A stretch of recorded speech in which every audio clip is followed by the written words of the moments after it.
పాండవులు కురుక్షేత్ర యుద్ధంలో తమ గురువులను, అన్నదమ్ములను, బంధువులను చంపేసి గెలుస్తారు. ఆ తర్వాత పాండవులకు కలియుగం ఎలా ఉండబోతుంది అని తెలుసుకోవాలని అనిపిస్తుంది. అప్పుడు ధర్మరాజు లేని సమయంలో భీమార్జున, నకుల సహదేవులు తమ సందేహాన్ని తీర్చుకోవడానికి శ్రీకృష్ణుడి దగ్గరికి వెళ్తారు. వాళ్ళ సందేహాన్ని విని శ్రీకృష్ణుడు తన ధనస్సు తీసుకొని నలుదిక్కుల 4 బాణాలు సంధించాడు. పాండవులని ఆ బాణాలను తీసుకురమ్మని చెప్పాడు. వాళ్ళు ఆ బాణాలను వెతుకుతూ అడవిలోకి వెళ్ళారు. కొంతసేపటికి ఆ బాణాలను తెచ్చి శ్రీకృష్ణుడికి ఇచ్చారు. అప్పుడు కృష్ణుడు అర్జునుడిని, నీవు ఆ బాణం పడిన చోట ఏమి చూశావు అని అడుగుతాడు. ఒక కోయిల మధురంగా పాడుతూ జీవించి ఉన్న కుందేలును పొడుచుకు తింటూ కనిపించింది అని చెప్తాడు. అప్పుడు కృష్ణుడు కలియుగంలో సరస్వతీదేవిని మెప్పించి విద్యాన గనులుగా మారిన పండితులు, విద్వాంసులు తమ జ్ఞానాన్ని లోకహితం కోసం వినియోగించక అమాయకులను, చదువురాని బీదవారిని బురిడీ కొట్టించి దోచుకోవడానికి ఉపయోగిస్తారు. రాబందుల్లాగా పీక్కు తింటారు.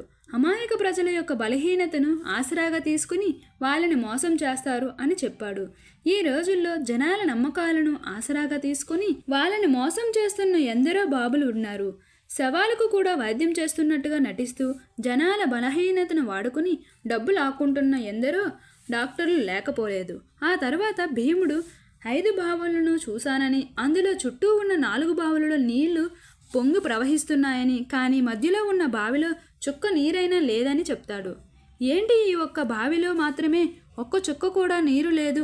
అప్పుడు శ్రీకృష్ణుడు సమాధానంగా, కలియుగంలో ఉన్నవాడు మరింత ధనవంతులు అవుతారు, లేనివాడు మరింత దరిద్రంలోకి దిగజారిపోతాడు. ఉన్నవారు తమ గొప్పలను చూపించుకోవడానికి తాము చేసిన కార్యాలలో, ఉత్సవాల్లో చూపించుకుంటారు. అదే ఆకలితో అలమటిస్తున్న ఓ భిక్షగాడు దేహి అనే చేయి చేస్తే మాత్రం అతని గుండె కరగదు, దానం చేయడానికి చేతులు రావు.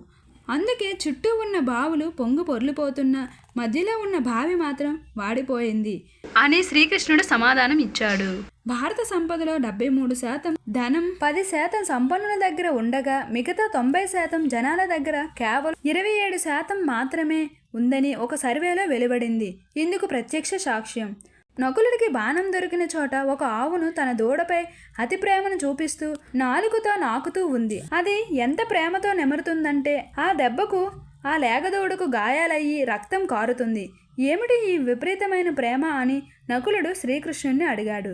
అప్పుడు శ్రీకృష్ణుడు సమాధానం చెప్తూ, రాను రాను తల్లిదండ్రులు ఎంత ప్రేమ కురిపిస్తారంటే వాళ్ళ అతిగారాభం కారణంగా పిల్లలు అభివృద్ధి ఆగిపోతుంది, సోమరిగా తయారవుతారు, భూమికి భారంగా మారుతారు.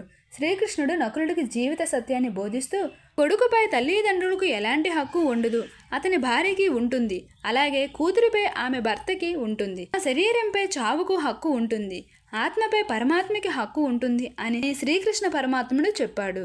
సహదేవుడు తనకు బాణం దొరికిన చోట ఓ పెద్ద పర్వతం నుండి బండరాయి దొర్లుకుంటూ కింద పడడం చూశాడు. ఆ బండరాయి బరువుకి, వేగంకి అడ్డు వచ్చిన పెద్ద పెద్ద వృక్షాలు కుప్పకూలిపోతున్నాయి. కానీ ఒక చిన్న మొక్క దగ్గరికి రాగానే తనంతట తానే ఆగిపోయింది. సహదేవుడు ఆశ్చర్యపోయి ఇది ఎలా సాధ్యం అని శ్రీకృష్ణుడిని అడిగాడు. కలియుగంలో మానవుడు విచక్షణ కోల్పోతాడు, తన పతనానికి తానే కారణమవుతాడు. మహావృక్షాలు అంతటి అధికార బలం, ధనబలం ఇవేవి అతడి పతనాన్ని ఆపలేవు. కానీ చిన్న మొక్క వంటి భగవంతుడి నామస్మరణ మానవుని వినాశనం కాకుండా ఎల్లప్పుడూ కాపాడుతూ ఉంటుంది. కలియుగాంతంలో ఎవరైతే అధర్మాన్ని పాటిస్తారో, జాలి, దయ అనేవి అనుమాత్రం కూడా లేకుండా ఎవరైతే అమాయకుల్ని పీడించుకుంటారో వాళ్ళు మాత్రమే సుఖంగా ఉంటారు. భగవంతుణ్ణి నమ్మిన వారి సంఖ్య గణనీయంగా తగ్గిపోతుంది. నాస్తికులు పుట్టగొడుగుల్లా పుడతారు. మానవుడి జీవితకాలం సగటు 20 సంవత్సరాలకు పడిపోతుంది. ఇప్పటికే 100 ఏళ్ళ జీవితం నుండి 70 ఏళ్లకు పడిపోయింది. ఇటీవల 10 రూపాయల కోసం గొడవపడి ఒక వ్యక్తిని చంపేసినారు. ఈ మధ్య బీహార్లో చూసాము. మనుషులకి నేను అనే స్వార్థం పెరిగిపోతుంది. ఆఖరికి తన సంతోషం కోసం కన్న తల్లిదండ్రులను కూడా చంపడానికి కూడా వెనకాడరు. అయితే గంజాయి వనంలో తులసి మొక్కలాగా కొందరు మాత్రం భక్తి భావంలో నిత్యం దేవుణ్ణి ఆరాధిస్తూ కలిఘోరాన్ని దరిచారక గడుపుతారు. జనాల్లో భక్తిభావం అందమవ్వడంతో నెగిటివిటీ, నకారాత్మక విపరీతంగా పెరిగిపోతుంది.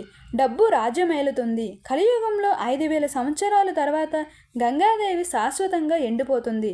దేవుళ్ళందరూ ఈ పాపం నుంచి వాళ్ళ లోకంలోకి వెళ్ళిపోతారు. భూమి బంజారు భూమిగా మారుతుంది. ఉష్ణోగ్రత అత్యంతంగా పెరిగిపోతుంది. జీవులు పిట్టల్లాగా నేలకు పడతారు. విష్ణు పురాణం కల్కి పురాణంలో మహావిష్ణువు తన చివరి అవతారం కల్కి రూపంలో శంబాల నగరం నుండి వస్తాడు అని రాసి ఉంది.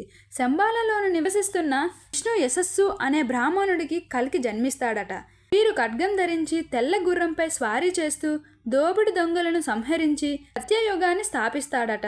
కల్కి భగవానుడికి అమరత్వాన్ని పొంది ఇప్పటికీ జీవించి ఉన్న పరశురాముడు గురువుగా ఉంటారు. కలియుగాంతంలో ఎడతెరిపి లేకుండా వర్షాలు కురిసి భూమి మొత్తం మునిగిపోతుంది. ఆ నీటిలో మునిగి సమస్త ప్రాణులు అంతరించిపోతాయి.